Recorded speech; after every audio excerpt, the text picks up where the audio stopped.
Hello, everyone, and welcome to another episode of Trek Canon Midnight Edition.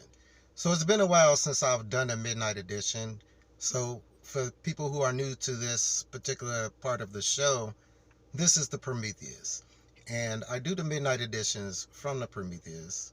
And the Midnight Editions are more adult themed, usually, probably a little more heavy handed when it comes to Star Trek and Star Trek canon.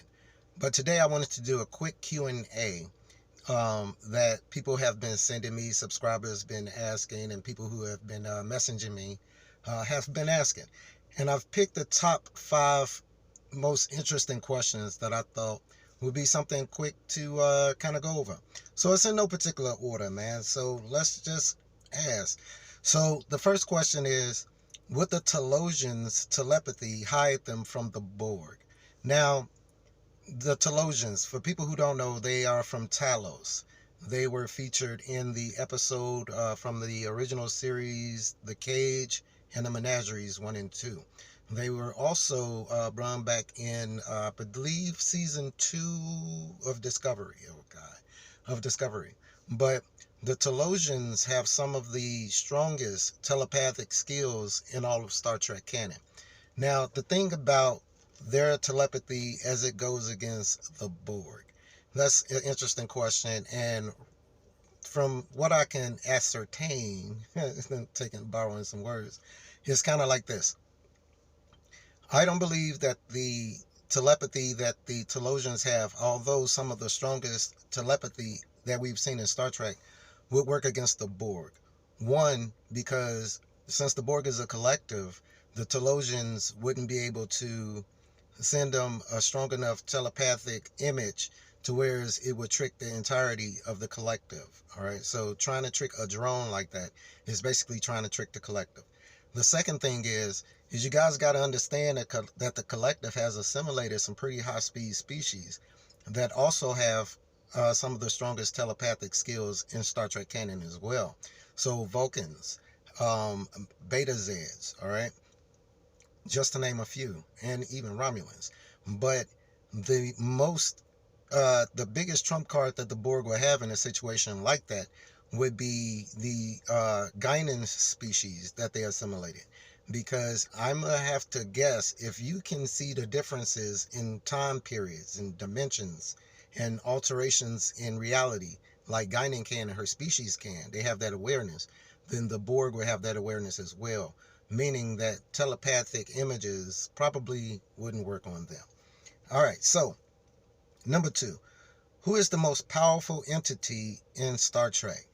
And for people who are new, or a lot of people who don't even know, no, it's not the Q continuum or Q. It is an entity known as Zero. All right. Basically, he's an entity that young Q let into our galaxy and started to wreak havoc.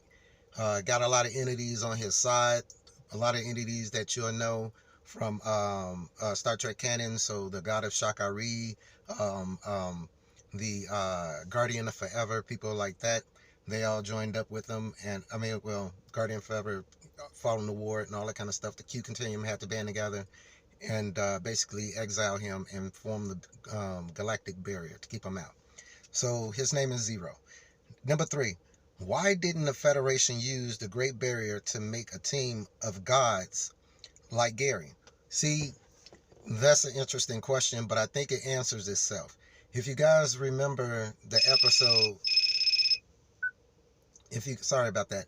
If you guys remember the episode Where No Man Has Gone Before from the original series, he had this guy named Gary Mitchell. Him and another female crew member ended up being exposed to the Great Barrier effects. And because of their high ESP ratings, they started to evolve and grow in power. But the thing is that Star Trek has always tried to show that it's easy to increase through eugenics or through artificial means of that nature, or even through artificial intelligence. It's easy to increase the human capacity, but if you don't equal that with compassion and empathy and sympathy, then you run the risk of trying to impose your will and your morality, or not having or trying to distance yourself from those concepts altogether. All right. The only exception that was shown in Star Trek canon to that particular rule was Lieutenant Barclay when he was nth degreed in the nth degree episode in Next Generation. So that's why the Federation don't do that. So number 4, what's your favorite Star Trek episode and why? Okay, so you haven't watched any of my earlier videos, but that's okay. I got your back. My favorite episode of Star Trek, hands down, is a Deep Space Nine episode entitled "The Visitor." All right. The reason why that episode is the best episode to me is 2 reasons. The first reason is it shows the strength and the bond between this father, this son, and throughout time, throughout their link. Okay, it tells a very touching story of the lengths family would go through for each other and the things that they would sacrifice and give up. And it was such a well-written story. It was so well acted. Tony Todd appeared in the episode, hands down a legend himself, acting alongside Avery Brooks as Benjamin Sisko, and of course you have young Jake Sisko played by Sidrock Lofton. So everybody did their thing in that episode. And the second reason is because I am a father myself, and I have sons, 4 boys, and I have a dad. All right. And I would hope that if the opportunity presented itself or the situation presented itself, that I would do the same thing for my dad and that my sons would do the same thing for me. And I will say that I am biased because I am a black dad with black sons, you know, and a black father, and that story represented that.